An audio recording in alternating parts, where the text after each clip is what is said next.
এটা ইমাম সাহেব না? আরে ঠিকই তো আছে। ছি ছি ছি, কি যুগ আসলো, ইমাম সাহেব এখন জুয়া খেলে। দাঁড়ান ইমাম সাহেব, আপনি এই মসজিদে ঢুকতে পারবেন না। কেন সভাপতি সাহেব?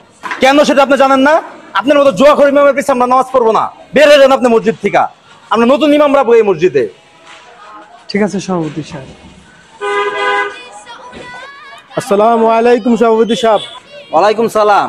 কি ব্যাপার আজকে আপনারা সবাই মসজিদের দিকে? কেন সভাপতি সাহেব, আমরা কি মসজিদে আসতে পারি না? তা আসতে পারেন, তবে আপনারা হলেন এই এলাকার সেরা জুয়ারি, আপনারা তো কখনোই মসজিদে আসেন না। ঠিক বলতেন সভাপতি সাহেব, তবে আজকে একটা ঘটনা ঘটছে, এই ঘটনা আমাদের জীবনটা পরিবর্তন করে দিয়েছে। কি এমন ঘটনা ঘটলো যে আপনাদের মতো জুয়ারিদের জীবন পরিবর্তন করে দিল? আজকে জুয়া খেলার সময় ইমাম সাহেব আমাদের সাথে আসছিল জুয়া খেলতে। ভাই, আমি আজকে আপনাদের সাথে জুয়া খেলবো।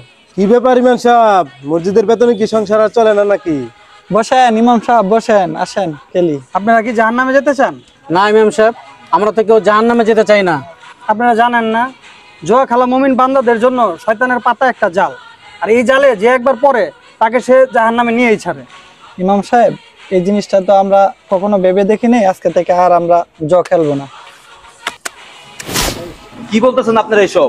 আমি তো না জেনে ইমাম সাহেবের সাথে অনেক বড় বেয়াদবি করে ফেলছি। আমি তাড়াতাড়ি যাই, ইমাম সাহেবের কাছ থেকে ক্ষমা চাই, ইমাম সাহেবকে মসজিদে ফেরত নিয়ে আসি।